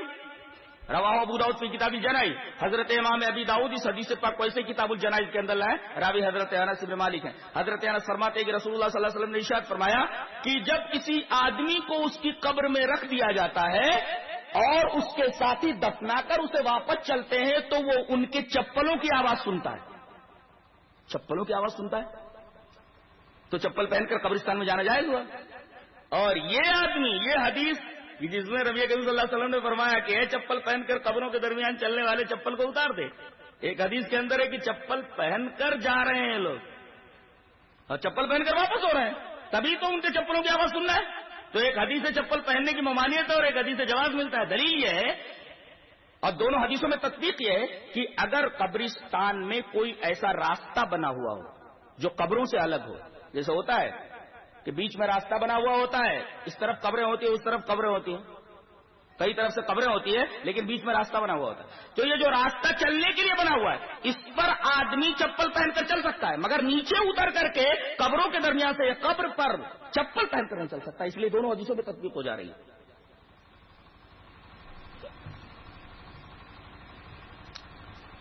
اب قبر میں اس کو رکھ دیا گیا، اب کیا ہوتا ہے؟ اچھا ایک بات بتاؤ، یہ جو منکر نکیر آتے ہیں دونوں فرشتے سوال جواب کرنے کے لیے، ان کا رنگ کیا ہوتا ہے؟ ان کا رنگ کیا ہوتا ہے؟ سنیں رنگ کیسا ہوتا ہے؟ کالے اور نیلے ہوتے ہیں. اللہ اکبر، کالے اور نیلے ہوتے ہیں. کسی بدبخت سے سوال کرنے کے لیے آتے ہیں تو ان کا رنگ یہ ہوتا ہے، کالے اور نیلے. اب آدمی تصور کرے کہ ایک شخص ایسا ہے جو کالا بھی اور نیلا بھی ہے، کیسا ہوگا وہ؟ جیسے سانپ ہوتے، سانپ رنگ دیکھا، اسودان ازرقان، کالے ہوتے ہیں اور نیلے ہوتے ہیں، نیلے، کالے اور نیلے. آئیے ایک حدیث پاک دیکھتے ہیں کیا پوچھتے ہیں وہاں آ کر کے. حدیث اس طرح، وعن البراء رضی اللہ تعالی عنہ قال خرجنا مع رسول الله صلى الله عليه وسلم في جنازة رجل من الأنصار فانتهينا إلى القبر ولما يلحد فجلس رسول الله صلى الله عليه وسلم وجلسنا حوله كأنما على رؤوسنا الطير وفي يدي عود ينكت به في الأرض فرفع رأسه فقال استعيذوا بالله من عذاب القبر مرتين وثلاثا. زاد في حديث جرير ها هنا وقال وإنه لا يسمع قرون عليهم إذا ولوا مدبرين حين يقال له يا هذا من ربك وما دينك ومن نبيك. قال حناد قال وياتيه ملكان فيجلسانه فيقولان له من ربك فيقول ربي الله فيقولان له ما دينك فيقول ديني الإسلام فيقولان ما هذا الرجل الذي بعث فيكم قال فيقول هو رسول الله فيقولان وما يدريك فيقول قرأت كتاب الله فآمنت به وصدقت. رواه ابو داؤد في كتاب السنة. ایک صفحے کی پوری روایت پوری امانت کے ساتھ پیش کر دی گئی. حضرت براء بن عازب فرماتے ہیں کہ ایک انصاری کا انتقال ہو گیا تھا تو ہم لوگ اس کے جنازے میں پہنچے. ابھی لحد نہیں بنائی گئی تھی، وہ جو بغلی قبر ہوتی ہے بغلی وہ نہیں بنائی گئی تھی. ولما یلحد، ہم لوگ قبر کے پاس پہنچ گئے. نبی کریم صلی اللہ علیہ وسلم فرمایا کیا قبر تیار ہو گئی؟ بولے نہیں اللہ کے رسول لحد بنانی باقی ہے. فجلس رسول اللہ صلی اللہ علیہ وسلم بیٹھ گئے اور رسول اللہ صلی اللہ علیہ وسلم کو بیٹھتے دیکھا تو ہم لوگ بھی بیٹھ گئے اور اتنے خاموش تھے کانما اعلیٰ روسنا اب تو گویا کہ ہمارے سروں کے اوپر چڑیا بیٹھی ہوئی. آج آدمی قبرستان میں جاتا ہے موبائل سوئچ آف نہیں کرتا، وہاں بھی بات کرتے رہتا ہے. اتنا سنگدل، اتنا بدماش ہو گیا ہے. یہاں صحابہ کرام کو دیکھیے، کانما علی رؤوسنا الطیر، اتنے سنجیدہ ہیں کہ گویا کہ ان کے سروں کے اوپر چڑیاں بیٹھ گئی. اور نبی کی حالت تو بڑی عجیب و غریب ہے. آپ کے ہاتھ میں تنکا ہے، آپ تنکے سے زمین کو کورید رہے ہیں، اور آدمی یہ کب کرتا ہے؟ ایسے آدمی کر رہا ہو اسے. اس کا مطلب بہت گہری سوچ میں. قبر کو دیکھا کیسی ہوتی ہے؟ قبر کیسی ہوتی بولو؟ اگر کھڑا کر دو ایسے ایسے نا، ایسے مستطیل شکل میں کھڑا کر دو، کیسی لگے گی؟ دروازہ ہے نا، دروازہ ہی کدھر ہے، یوں کھڑا کر دیجیے. یہ قبر ایسے ہے مستطیل، اس کو ایسے کھڑا کر دو تو دروازہ بن جاتی ہے. یہ بتانے کے لیے کہ ابھی آدمی جو اندر گیا ہے اس دروازے سے داخل ہو کر کے دوسرے عالم میں پہنچ گیا ہے، جس کا اس عالم سے کوئی تعلق نہیں. جی قبر کو ذرا کھڑا کرو، دروازہ بن جاتی ہے. یعنی اس دروازے سے داخل ہو کر کے اب یہ دروازہ بند کر دیا گیا. آپ ہی تو بند کرتے اس کو، خود دروازے میں داخل کرتے تو بند کرتے. جا بیٹا. اور عجیب بات تو یہ خود بند کرتے ہیں، اور جب وہ منومن مٹی کے نیچے چلا جاتا ہے مانگنے لگتے، دیجیے بابا، بابا دیجیے. آپ نے تو ڈھکیل کر کے اس کو دوسری دنیا میں پہنچا دیا ہے. ارے بھائی آپ نے اس دروازے سے ڈھکیل کر کے ادھر دروازہ بند کر دیا، اب مانگ کیا رہے ہو؟ اب دے دو. اچھا لات بنا دی گئی، رکھ دیا گیا. نبی اکرم صلی اللہ علیہ وسلم بیٹھے ہوئے، صحابہ کرام بھی بیٹھے ہوئے. تو خاموشی. آپ کے ہاتھ میں ایک تنکا ہے، بڑی گہری سوچ میں آپ ڈوبے ہوئے. اچانک آپ نے اپنا سر اٹھایا، فرفع راسہ فقال استعیذوا باللہ من عذاب القبر، قبر کے عذاب سے پناہ مانگو. آپ نے 2 مرتبہ کہا یا 3 مرتبہ. اس سے پتا چلا کہ قبر کے اندر عذاب ہوتا ہے. اچھا یہیں رکے رہیے، ایک حدیث اور پڑھ دیتا ہوں. حدیث مسلم شریف کی روایت ہے.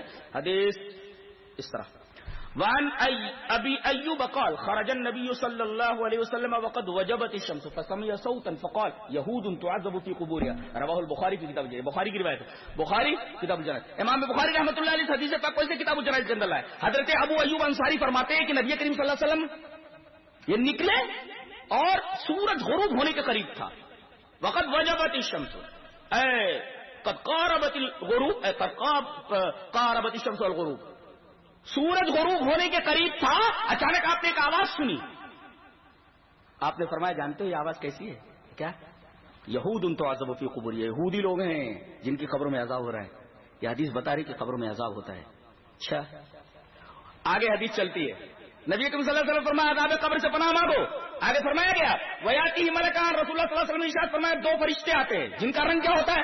اسودان ازرقان، کالے اور نیلے ہوتے ہیں، بہت خوفناک ہوتے ہیں. اگر نیک ہے تو بہت اچھے بن کر کے آتے، بہت خوبصورت ہوتے ہیں. یہ تو بدبخت لوگوں کے لیے. اب آ گئے فیجلس، بیٹھ اٹھ کر، ہمیں کچھ پوچھنا ہے، ٹیسٹ کرنا ہے.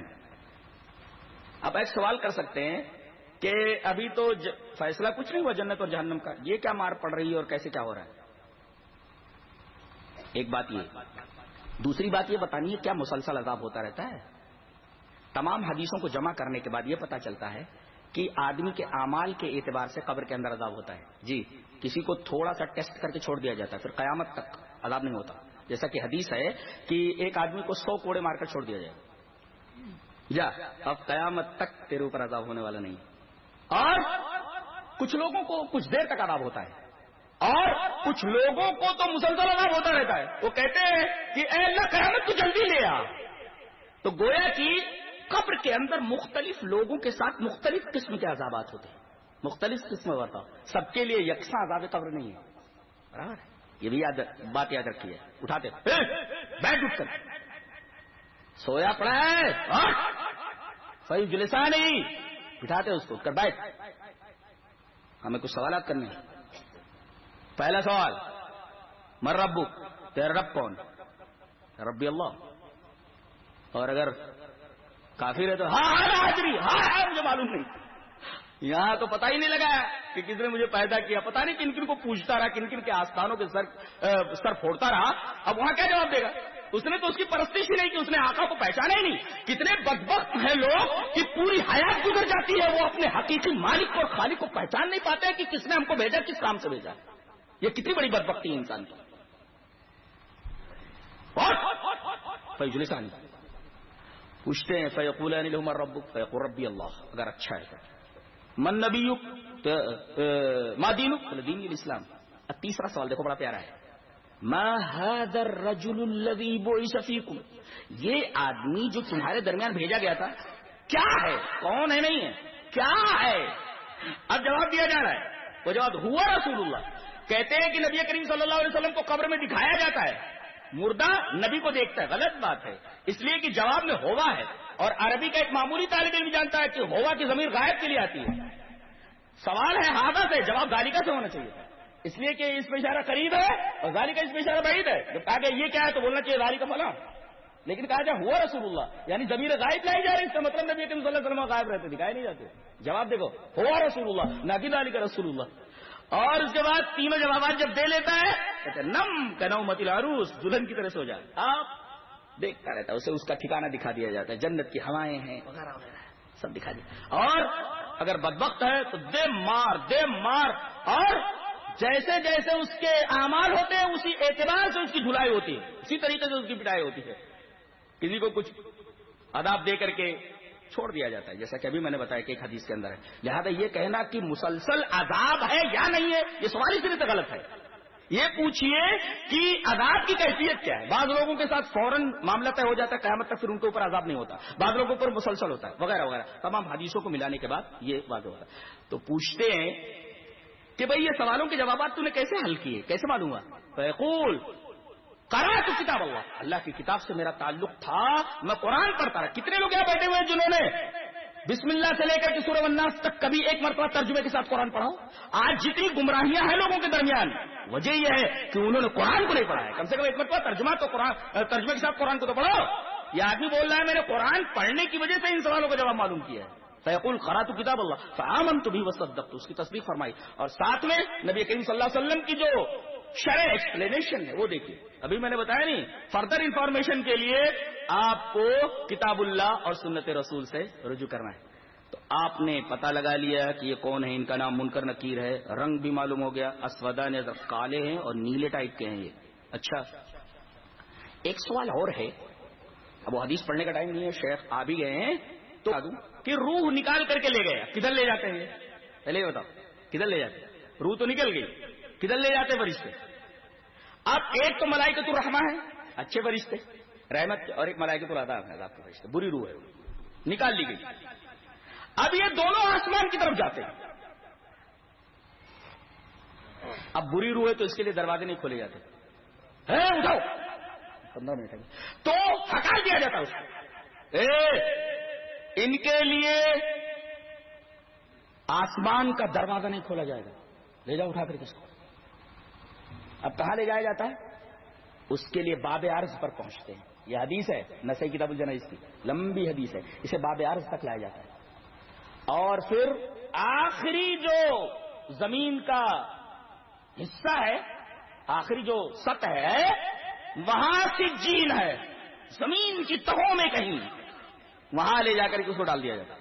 یہ بری روح ادھر رہتی ہے زمین کی تہ میں، باب الارض. اور اگر نیک ہے تو اسے آسمان کی طرف لے جایا جاتا ہے. اور جیسے پہنچتی ہے روح، کہتے ہیں ما اطیب ھذا الروح، یہ روح کتنی خوشبو والی ہے، چاروں طرف خوشبو بکھری ہوئی ہے، خوش ہو جاتے ہیں.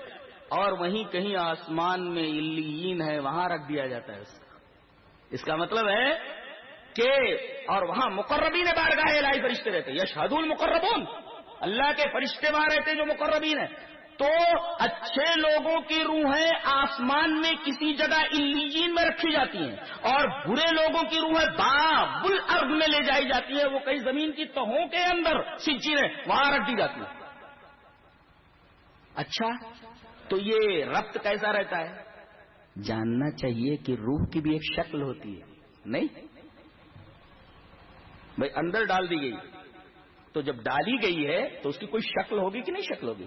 میں ایک سیب ہے، سیب آپ سمجھانا چاہیں تو ایک سیب ہے، سیب جب آپ کھاتے تو اس کے اندر رس بھی نکلتا ہے نا، رس.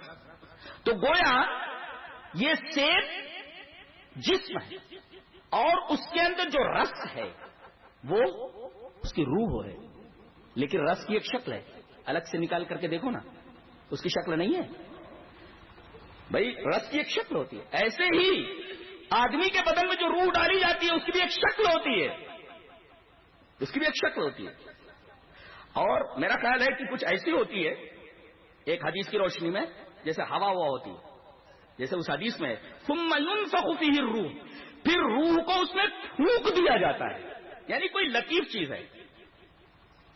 دیکھو ہوا جب پھونکی جاتی ہے کہیں پر تو اس کے لیے نفخ کا لفظ استعمال کیا جاتا ہے، جیسے حضرت اسرافیل کے بارے میں فَإِذَا نُفِخَ فِي الصُّورِ، جب سور میں پھونک دیا جائے گا. تو یہ جو پھونکی گئی ہے یہ کیا چیز ہے؟ ہوا ہے نا. اور یہی لفظ روح کے بارے میں استعمال کی گئی ہے، ہوا جیسی کوئی چیز ہے. لیکن ہوا تو محسوس ہوتی ہے، دکھائی نہیں دیتی، مگر روح محسوس بھی نہیں ہوتی، دکھائی بھی نہیں دیتی. یہ فرق ہے ہوا میں اور روح میں. سمجھ بات آئی؟ یہ فرق ہے. ہوا محسوس ہوتی ہے، لگتی ہے نا، ٹھنڈی ہے، گرمی ہے. لیکن روح اتنی لطیف ہے کہ محسوس بھی نہیں ہوتی اور دکھائی بھی نہیں دیتی. ایک بات تو یہ معلوم ہوئی. اور اس کو اسی سجین کے اندر یا علیین کے اندر رکھ دیا جاتا ہے، لیکن اس کے بعد بھی اس کے جسم سے اس کا رابطہ رہتا ہے. کیسا رابطہ رہتا ہے؟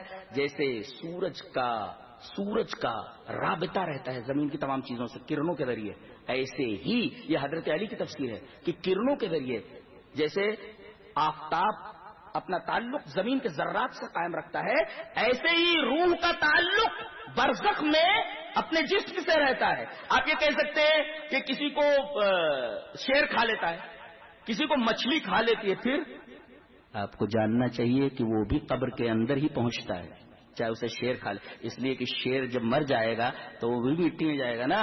اور مچھلی سمندر کا ایک اصول ہے، جب تک مچھلی زندہ ہے تب تک اپنے اندر لیے رہتا ہے، مچھلی مر جائے تو اسے باہر اٹھا کر کے پھینک دیتا ہے، کسی بے جان چیز کو قبول نہیں کرتا ہو. جی جس کے اندر سول اور روح ہو، جب تک روح بدن کے اندر رہتی ہے مچھلی کے تب تک سمندر اسے چھپائے رکھتا ہے، اور مچھلی کے اندر سے روح نکل جاتی ہے تو باہر اٹھا کے پھینک دیتا ہے. اب یا تو آدمی کے پیٹ میں چلی جاتی ہے یا اسی طریقے سے وہ بھی سڑ گڑ کر کے مٹی میں چلی جاتی ہے. تو چاہے کھا لے اور چاہے شیر کھا لے چاہے مچھلی کھا لے، اسے تو بہرحال زمین میں جانا ہی ہے. رہا مسئلہ کچھ لاشیں ایسی رکھی رہتی ہیں، انہیں یہ قبر نصیب نہیں ہوتی جس کو ہم قبر کہتے ہیں، وہ زمینی گدھا جیسے فرعون کی لاشیں کیریوں کے میوزیم کے اندر رکھی ہوئی ہے. یہ استثنائی حالت ہے، اس لیے کہ اللہ تبارک و تعالیٰ اپنے قانون سے کچھ چیزوں کا استثناء کرتا ہے. دیکھو پانی کا قانون کیا ہے؟ سیلان بہتا ہے، رکتا نہیں، پہاڑ نہیں بنتا. لیکن حضرت موسیٰ علیہ السلام ان کے لشکر کو، ان کے ساتھیوں کو گزارنے کے لیے اللہ تبارک و تعالیٰ نے بیچ میں سے راستہ دے دیا اور یہ پانی پہاڑ کی طرح ہو گیا، سخت ہو گیا. کالطود العظیم. پانی کی طبیعت، پانی کی خصوصیت، اس کا مزاج سیلان ہے، اور یہاں اسے ٹھوس بنا دیا گیا جو اس کے مزاج کے خلاف ہے. ایسے ہی آگ جلاتی ہے، مگر جب حضرت ابراہیم علیہ السلام کو آگ میں ڈالا گیا ہم نے فرمایا قلنا یا نار کونی بردا وسلام علی ابراہیم. دیکھیں آگ جلاتی ہے مگر یہاں ٹھنڈی ہو گئی، مزاج بدل گیا. اس کا مطلب یہ ہے کہ اللہ تبارک و تعالیٰ نے جن چیزوں کو جو قانون دیا ہے، عام قانون وہی ہوتا ہے، لیکن کبھی کبھی کیا کرتا ہے؟ استثناء کر دیتا ہے قانون سے. کیا کر دیتا ہے؟ مستثنا، ایکسپشن کرتا ہے قانون سے، یہ بتانے کے لیے کہ میں نے جو قانون بنایا ہے میں اس قانون کا بھی پابند نہیں ہوں کہ میں اب پابند ہو گیا میں اس کے خلاف کر ہی نہیں سکتا، میں جب چاہوں قانون کو توڑ دیتا ہوں. ایسے ہی اللہ تبارک و تعالیٰ نے 2 زندگیاں 2 موت دی ہیں. یہ بیچ والی جو حالت ہے یہ مکمل زندگی نہیں ہے، مکمل موت نہیں ہے، بلکہ موت بھی ہے اور زندگی بھی ہے، دونوں کا مکس ہے. جیسے حالت خواب، اسی وجہ سے نیند کو موت کی بہن کہا گیا. لہذا اگر وہ کہیں قالوا ربنا متنا سنة تو کوئی اعتراض وارد نہیں ہوتا اگر غور کیا جائے تو. اور ویسے بھی اس میں عقلی گھوڑے دوڑانے کی ضرورت نہیں ہے. حدیثیں موجود ہیں کہ عذاب قبر ہوتا ہے تو عذاب قبر ہوتا ہے. اب کیفیت کیسی ہوتی ہے اللہ بہتر جانے. جتنا ہمیں بتا دیا گیا اسی کے اوپر ہمیں گزارا کرنے کی ضرورت ہے اور اتنا ہی ہمیں سمجھنے کی ضرورت ہے. ایک بات اور بتانا چاہتا ہوں کہ کیا روحیں برزخ میں ملتی ہیں؟ جی ہاں، نسائی شریف کتاب الجنائز کی روایت ہے کہ روحوں کو لے کر کے جب جاتے ہیں علیین میں تو روحیں جھپٹ پڑتی ہیں، ارے یہ آدمی آ گیا، پوچھنے لگتے فیقولون ماذا فعل فلان ماذا فعل فلان، ارے فلاں کدھر گیا فلاں کدھر گیا. فرشتے کہتے ہیں ارے بھائی خاموش رہو، ابھی یہ بغم دنیا، ابھی یہ تو دنیا کے غم کے اندر گرفتاری دا ہے، تم پکا رہے ہو اس کو، تھوڑی دیر ٹیک اٹ ایزی، آرام سے آرام سے، ابھی یہ دنیا کے غم لے کر کے آیا ہے اور اس سے تم سوال کر رہے ہو فلاں آدمی کدھر گیا فلاں آدمی کدھر گیا. جب وہ سانس لے لیتا ہے سکون ہو جاتا ہے تو وہ پوچھتا ہے کہ وہ آدمی کدھر گیا؟ بولے ادھر تو نہیں آیا. ارے بولے وہ تو مجھ سے پہلے آ چکا ہے. یہ نئی روح جو آئی ہے اور ساری روحیں اس سے پوچھ رہی ہیں، یہ بولے گا ارے وہ کدھر گیا؟ بولے کون؟ بولے فلاں آدمی. بولے ادھر نہیں آیا ہو. ارے بولے مجھ سے پہلے آ چکا ہے، وہ کدھر گیا؟ بولے لگتا ہے وہ ہاویہ میں چلا گیا، جہنم کی طرف چلا گیا، ادھر نہیں آیا. اس کا مطلب یہ ہے کہ وہ سجین میں پہنچ گیا ہے. پتہ یہ چلا کہ علیین کے اندر روحیں ایک دوسرے سے متعارف ہوتی ہیں، ایک دوسرے کو پہچانتی ہیں، جو وہ ایک دوسرے سے سوال کرتی ہیں. ارے اس گاؤں میں کتنے لوگ تھے، کیسے کیا ہوا، پورے حالات لیتی ہیں. فرشتے تھوڑی دیر روکتے ہیں کہ ابھی یہ دنیا کے غم سے چھٹکارا پا کر کے آیا ہے، ابھی سے آرام کر لے رہے تو پھر سوال وغیرہ کرو. اس کا مطلب روحیں علیین کے اندر رہتی ہیں، یہ بھی معلوم ہوا، اور بری روحیں سجین کے اندر رہتی ہیں، یہ بھی معلوم ہوا. تو یہ عذاب قبر کی ایک کیفیت ہے، اور نبی کریم صلی اللہ علیہ وسلم ہر نماز کے اندر یہ دعا مانگا کرتے تھے. دلیل یہ حدیث پاک وان عروۃ ان عائشہ رضی اللہ تعالی عنہا اخبرته ان النبي صلی اللہ علیہ وسلم كان يدعو في صلاته اللهم اني اعوذ بك من عذاب القبر واعوذ بك من فتنة المسيح الدجال واعوذ بك من فتنة المحيا والممات اللهم اني اعوذ بك من الماسب والمغرم. فقال له قائل ما اكثر ما تستعيذ من المغرم؟ فقال ان الرجل اذا غرم حدث فكذب ووعد فاخلف. رواہ ابو داؤد فی کتاب الصلاۃ. حضرت عروہ فرماتے ہیں کہ حضرت عائشہ نے ان کو بتایا کہ نبی کریم صلی اللہ علیہ وسلم نماز کے آخر میں درود شریف کے بعد یہ دعا ضرور پڑھتے تھے. کان نبی صلی اللہ علیہ وسلم یدعو فی صلاۃ کیا اللهم انی اعوذ بک من عذاب القبر، اے اللہ میں عذاب قبر سے تیری پناہ چاہتا ہوں، اور انہی چیزوں سے، دجال کے فتنے سے، موت کے فتنے سے، زندگی کے فتنے سے، اور قرض سے اور گناہ سے. تو سوال کرنے والے نے سوال کیا کہ آپ کتنا قرض سے پناہ مانگتے، آپ قرض سے کتنا پناہ مانگتے؟ نبی اکرم صلی اللہ علیہ وسلم نے ارشاد فرمایا جب آدمی قرض دار ہوتا ہے تو بولتا ہے تو جھوٹ بولتا ہے، اور وعدہ کرتا ہے تو خلاف ورزی کرتا ہے. کتنے لوگ ہیں جو قرض لے لیتے ہیں اس نیت سے کہ دینا نہیں ہے، بعض لوگ ہیں جو قرض لینے کے بعد پھر دکھائی نہیں دیتے، یا جب ملتے ہیں تو طرح طرح کے بہانے تراشتے ہیں. اور نبی کریم صلی اللہ علیہ وسلم کی عادت مبارکہ تھی کہ جب کوئی مرتا تو پوچھتے تھے کہ یہ آدمی مقروض تو نہیں ہے. اگر پتا چلتا کہ یہ آدمی قرض دار تو نماز جنازہ نہیں پڑھتے تھے، اب کہہ دیتے تھے کہ اس کی نماز جنازہ تم پڑھ لو، میں نماز جنازہ نہیں پڑھتا. تو جب انسان مقروض ہو جاتا ہے تو جب بولتا ہے تو جھوٹ بولتا ہے، اور جب وعدہ کرتا ہے تو اس کی خلاف ورزی کرتا ہے. لہذا آدمی قرض لینے سے بچے. کتنے لوگ سر سے پیر تک قرض میں ڈوب جاتے ہیں، کچھ لوگ لون لے لیتے ہیں اور ان کے گھر بار سب قرق کر لیے جاتے ہیں. تو اس حدیث سے استدلال یہ کرنا ہے کہ نبی کریم صلی اللہ علیہ وسلم ہر نماز میں ایک دعا مانگتے تھے جس کے اندر پہلی چیز یہی تھی اللہم انی اعوذ بک من عذاب القبر، اے اللہ میں تیری پناہ چاہتا ہوں قبر کے عذاب سے. تو یہ چونکہ آخرت کی پہلی منزل ہے، آدمی کو تیاری کر لینی چاہیے اس پہلی منزل کے اندر کیا ہونے والا ہے. اور یہ عنوان بہت ہی سنجیدہ، بہت ہی سیریس ہے. آدمی اس کے اوپر بہت ہی غور کرے، اور تنہائی میں کبھی ہو جائے غور کرے گا تو اس کے روکتے کھڑے ہو جائیں گے. اللہ تبارک و تعالی ہمیں عذاب قبر سے محفوظ رکھے. وآخر دعوانا الحمدللہ رب العالمین. اللہ یسلمک من المصائب والآلام.